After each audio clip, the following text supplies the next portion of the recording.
concur with me with the shot. When we won, we didn't win as the fans to one side and players to the other. It was a collective. We came together. You're absolutely right. It was the first tournament away. It was the best in many ways. It'll never be forgotten by any Irish supporter. Hopefully you'll get out more often, and hopefully we'll be at another major tournament very, very soon. All the best, Ray. Thanks very much. Thanks Lovely very much. talking to you. And to you, all the very best.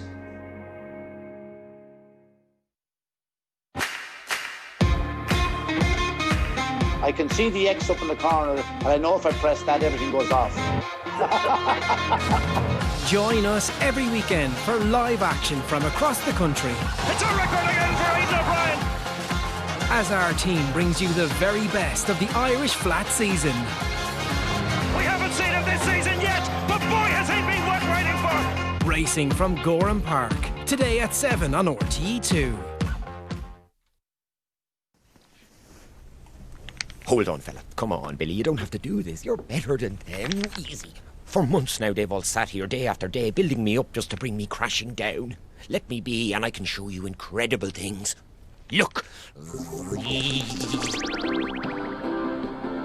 careful. Oh. Please. Ma'am. Karen, don't you want to see Amy Huberman and the normal people? And... Oh, Chris O'Dowd and Don O'Porter. Dad. Can I call you Daddy? What about some Darryl Wayne, Aisling B, Jason Bird? Or look, they'd all have you falling about the place. No, you're my only hope, Lorna. I don't want to fall. Look. Hosier, Derry girls. All these lads. There, that's it. All those stars. Just keep looking over there. Raise more than a smile as RTE does Comic Relief. Friday, 26th of June at 8 p.m. on RTE1.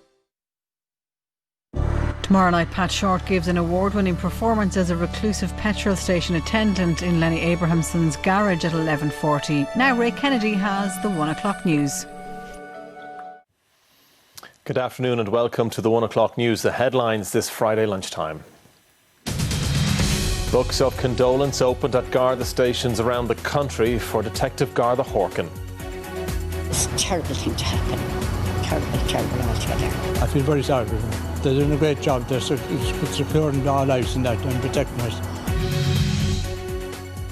A man who left his girlfriend with brain damage after a ferocious assault is jailed for 11 years. And COVID restrictions. Government set to announce earlier reopening of barbers and hairdressers.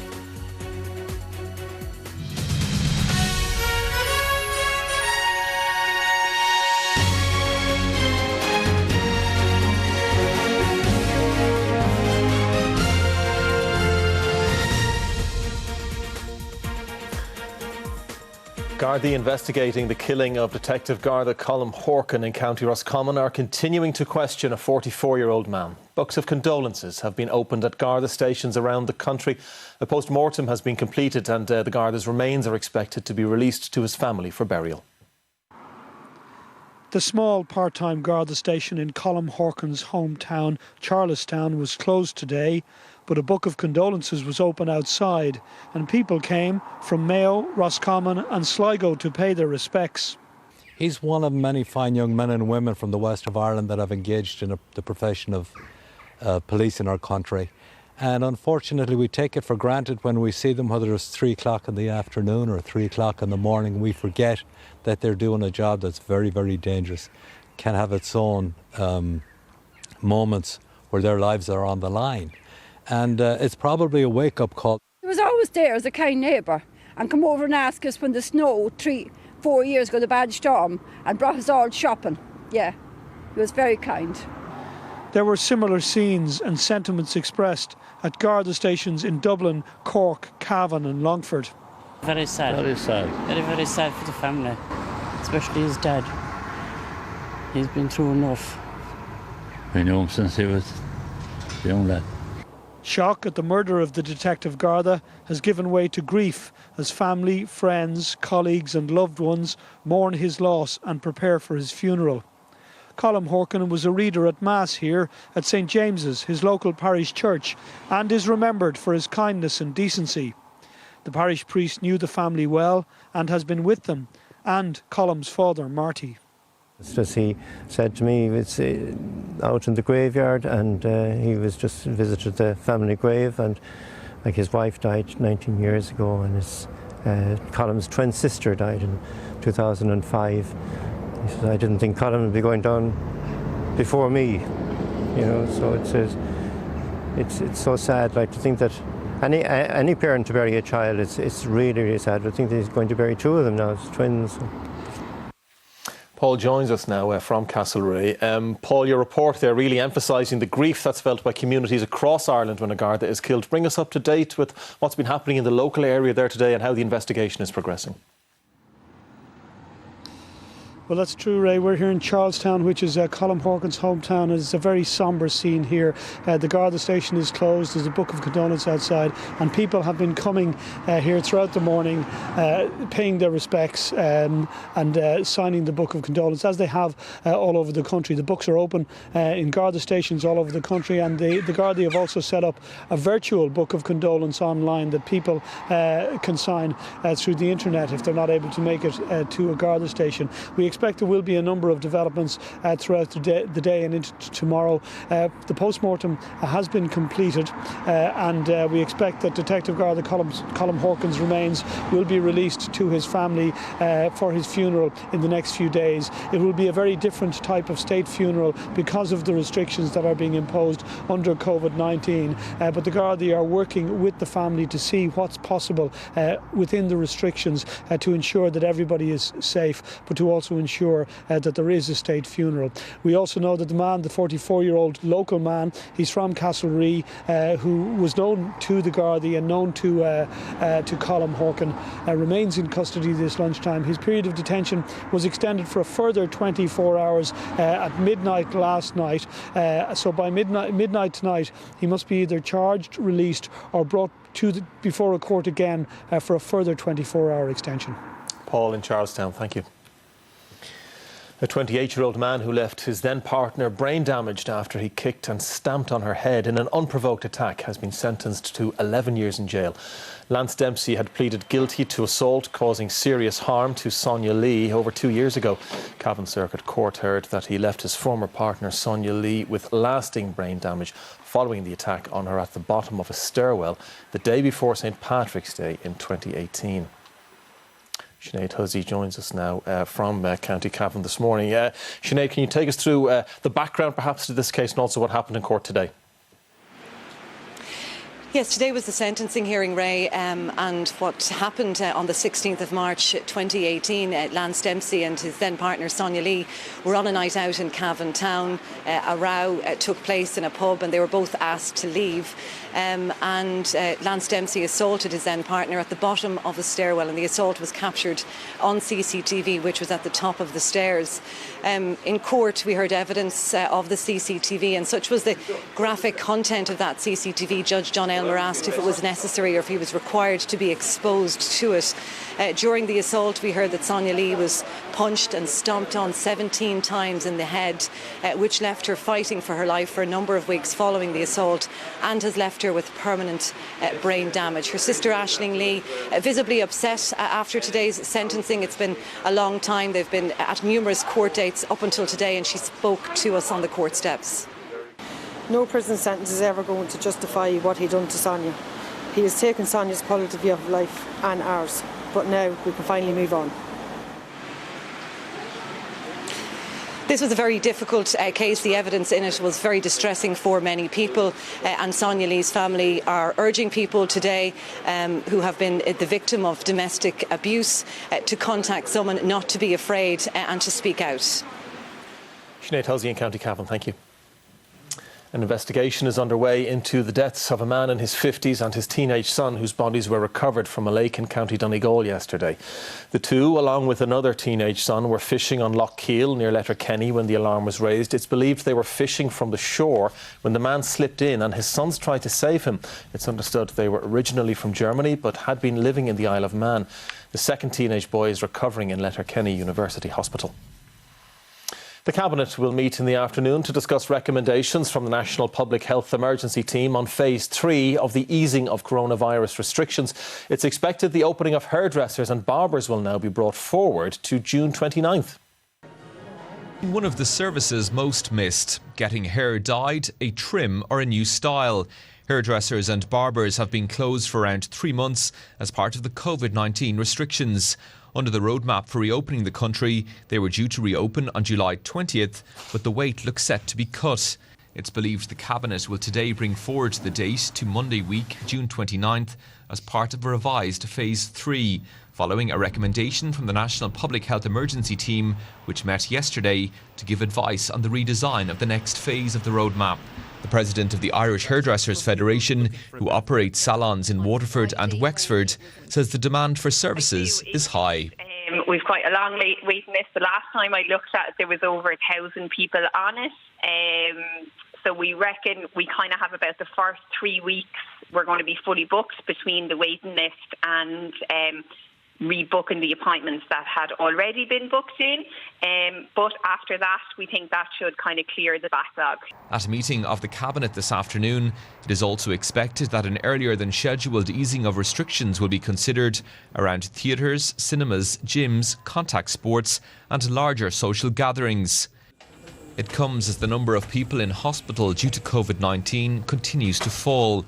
The latest HSE operational figures show that as of 8 p.m. last night, there were 42 patients being treated for the virus in hospitals around the country, with 204 suspected cases, while 21 people were receiving treatment in intensive care units with 10 suspected cases.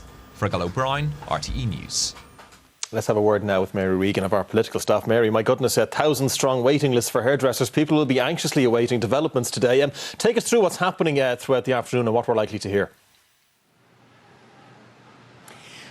Yes, Ray, the Cabinet is due to meet at around 3 o'clock this afternoon, and I think what will come out of that meeting, or what's on the table for that discussion, will affect not just those 1,000 people waiting to get their hair done, but it could have huge implications for economic and social life as we know it over the coming weeks, because the Taoiseach has already said that some elements that were due to reopen in August could be brought back to July, and I think what we could see today is some of those elements that were due for July 20th being brought back to Monday week. So as mentioned in the report, hairdressers and hair salons, that is one of the main aspects, but also a lot of cultural life, potentially seeing guidelines discussed at Cabinet today for the reopening of cinemas and theatres, for example, and sporting events. And all of this is really contingent on the 2 metre versus the 1 metre rule.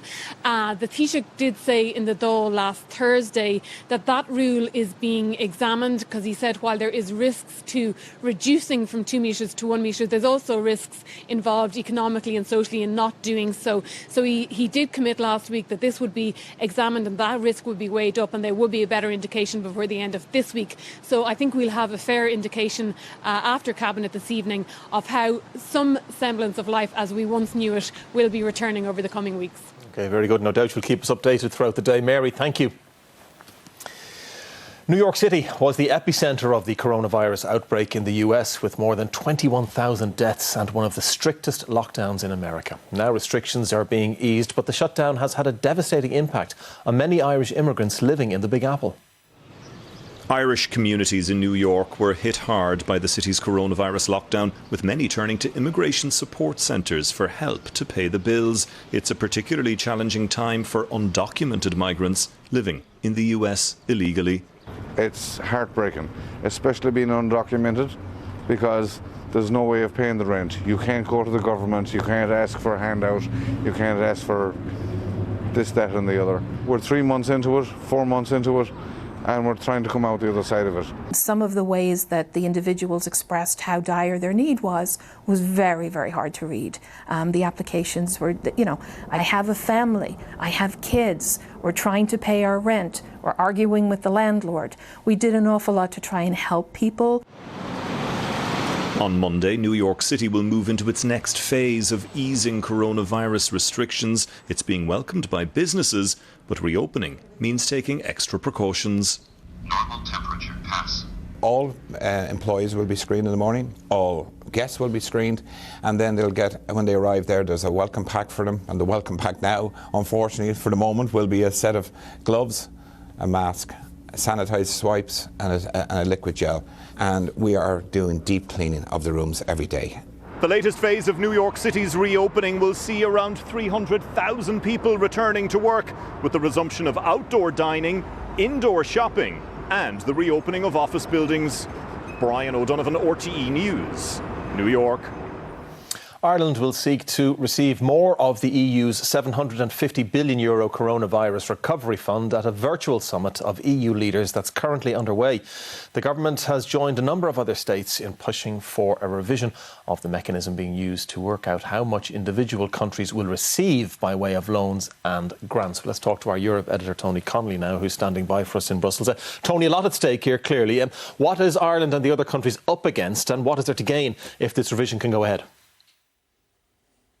Well, from the start, Ray, this recovery fund has been subject to a lot of very bitter debate, especially between northern European countries who feel that their citizens would be on the hook for the debts of other countries, and those southern countries who have been very badly hit by the pandemic. And Ireland has tended to side with the latter in this debate in terms of the kind of firepower that this recovery fund should have. Now, at the moment, the European Commission has been working out how to allocate the money to the countries that need it most. And they've used what's called an allocation key, a certain methodology which allows them to make that distribution. But the Irish government is arguing that it takes a snapshot of the Irish economy when it was very healthy, when the economy was booming, and it doesn't fully reflect the real impact of the pandemic on the Irish economy. For example, youth unemployment is one of the yardsticks that the Commission methodology uses, and that wasn't a major problem in Ireland before the pandemic struck. So Ireland is looking for a revision of this allocation key. In terms of paying off the debt over the longer term, 30 years of a maturity from 2028, meaning the debt will be paid off by 2058. There is discussion about a digital tax to pay off some of that debt. Other taxes involving emissions trading and a plastics tax. And some of these issues are problematic for the government, and they'll be looking for a review of that as well. But the real negotiation will start in July when leaders come together face to face for the first time. This is, of course, a virtual meeting. OK, Tony, thank you. The Australian government has blamed an unnamed foreign government for what it termed a sophisticated cyber attack on a range of the country's services. Political organisations, essential service providers and operators of critical infrastructure have all been targeted, according to the Australian Prime Minister, who declined to name the country believed to be behind the attack. What I simply can confirm is there are not a large number of state-based actors that can engage in this type of activity, and it is clear, based on the advice that we have received, that this has been done by a state-based actor with very, very significant capabilities. Continuing our focus on farm safety, today we examine online behaviour. Last month, as videos emerged of young men staging pranks with farm machinery, there was widespread criticism of the behaviour. Well, now something of a fight back is on, with the farm safety message being promoted on social media. The video sharing platform TikTok was at the centre of recent controversy. From all over the country, videos of dangerous behaviour were posted. The level of recklessness stunned many.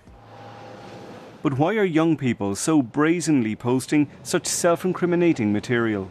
Risk-taking behaviours are associated with a number of factors, particularly online. So online risky behaviour is associated very much with being male, and men are much more likely to engage in it than women.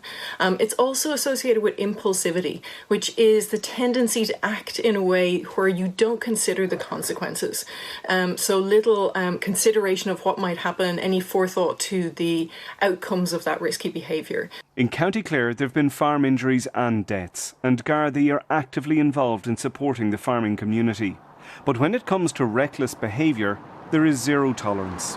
The TikTok incidents were very upsetting to see, even from An Garda Síochána's point of view, from seeing farming families devastated through accidents, and then you see these young boys coming out and having no regard for themselves or for their families or even for their bosses. And I suppose we'd appeal to contractors not to tolerate this type of behaviour on their farm or on another person's farm. From today, the support group Embrace Farm is asking people to post videos promoting farm safety. He was a very careful man, a very good farmer. He did everything properly, and even still, he lost his life in a farm Using the accident. hashtag WeRememberYou, safety messages and memories are being posted. We will never forget. The empty chair is a constant reminder that he's gone. Using the internet to spread a positive message and create greater awareness. Fran McNulty, RTE News. Now, still to come on the Lunchtime News, navigating a very different visitor experience as popular tourist spots prepare to reopen. First, though, let's check in on the day's business news. Here's Brian. Thanks, Ray.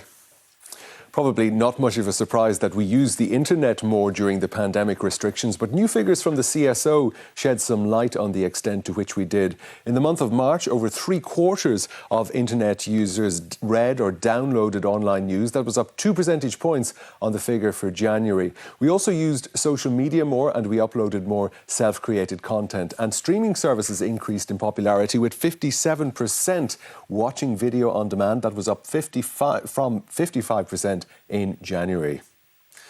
The chief executive of the German payments company Wirecard has resigned after its auditor refused to sign off on its 2019 accounts as a €2 billion hole was discovered on the company's balance sheet.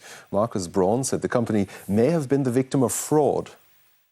It's less than 2 years since the payment company Wirecard made its debut on the Frankfurt Stock Exchange. The company, which processes tens of billions of euro in card transactions each year, was considered a rising star in the German tech sector.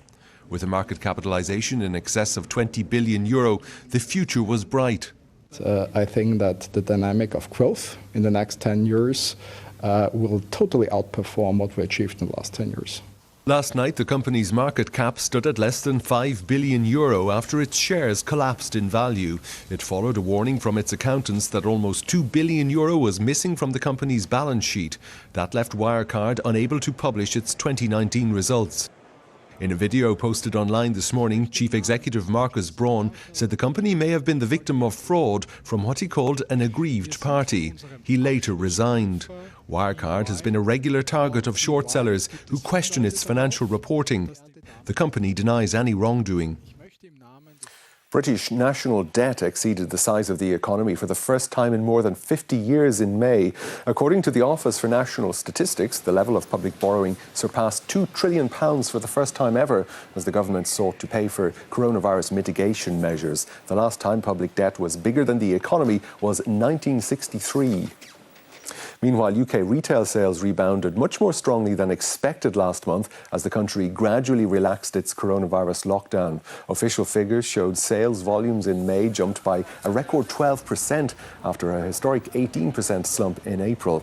The Bank of England governor said yesterday that the economy appeared to be on course to shrink less in the first half of the year than he feared last month, although this did not necessarily mean there would be a strong rebound. Quick look at the markets. Finally, the ISEC 20 is 0.3% higher this lunchtime. Origin Enterprises and Irish Continental Group gained. Hibernia REIT and Arista are both lower. London's FTSE, the DAX in Frankfurt and the CAC in Paris are all up over 1%, while in Tokyo, the Nikkei closed 0.5% higher this morning. And on the currency markets, the euro is trading at 90.5 pence sterling and $1.12. That's the business news for the moment now. It's back to you, Ray. Thanks, Brian. Some sports news now, and RTE understands that all sporting activity is set to get the green light to resume from June the 29th, under those plans being considered by the Cabinet this afternoon. However, it's understood that individual sporting organisations will decide themselves how best to proceed after that date when Phase 3 of the pandemic restrictions are lifted.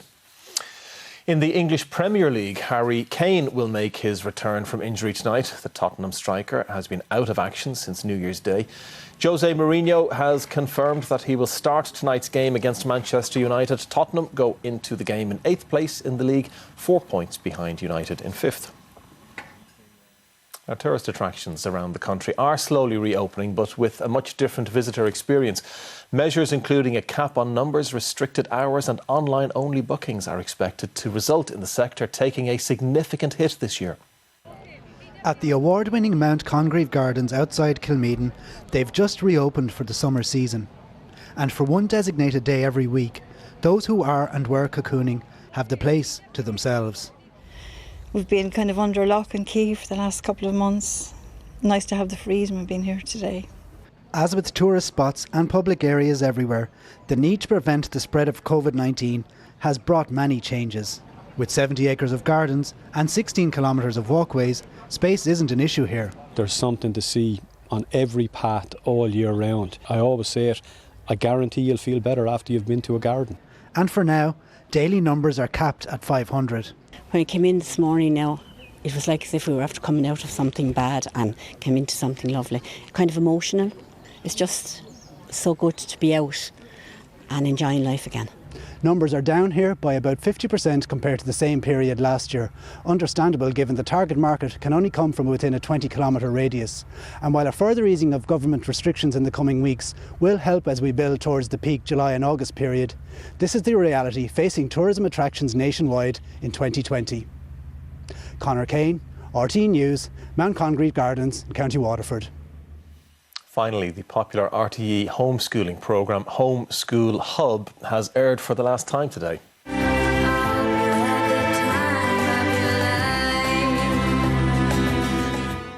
Yes, the show broadcast 58 hours of lessons to children since the end of March. The final episode included a special graduation concert featuring a performance from the RTE Concert Orchestra and a message from U2 frontman Bono. Trust yourself. Trust your own instincts. You will know when something, an act or a word is wrong. And you will also know when you are right. Let's check on the main news again this lunchtime. Garda investigating the killing of Detective Garda Colm Horkin in County Roscommon are continuing to question a 44-year-old man. Books of condolences have been opened at Garda stations around the country. A post-mortem has been completed and the remains of Detective Garda Horkin are expected to be released to his family for burial. You can keep up to date with that story and more on the RTE News Now app. But that's Friday's Lunchtime News. I'll see you again for 6-1 later on. But for now, from everyone here, have a very good afternoon. Bye-bye.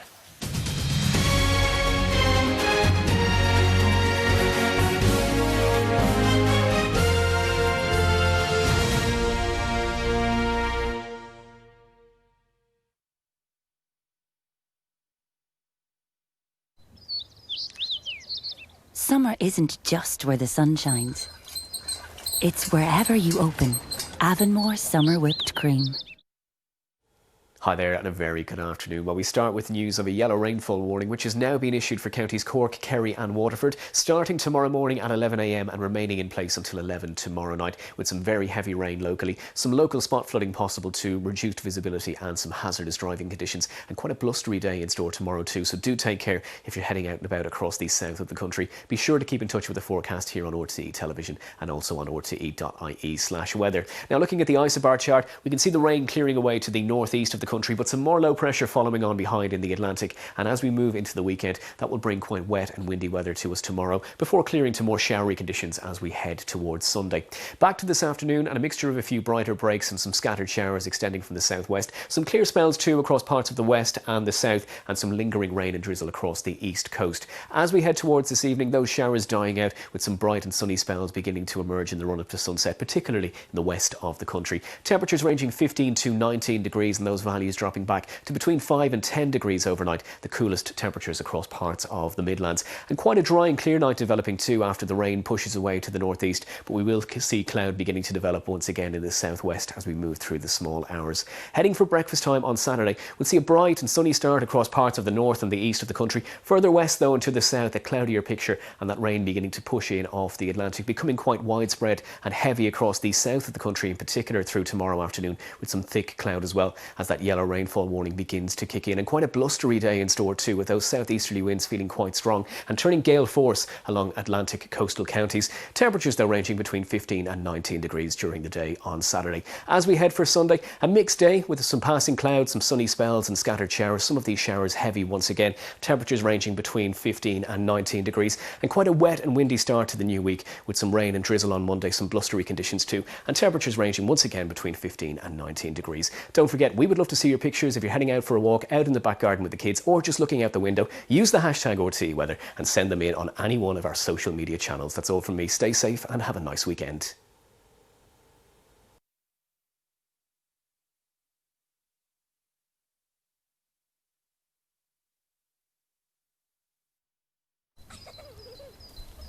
With a delightful burst of vanilla, summer is wherever you open. New Summer Whipped Cream from Avonmore. Hold on, fella. Come on, Billy. You don't have to do this. You're better than them. Easy. For months now, they've all sat here.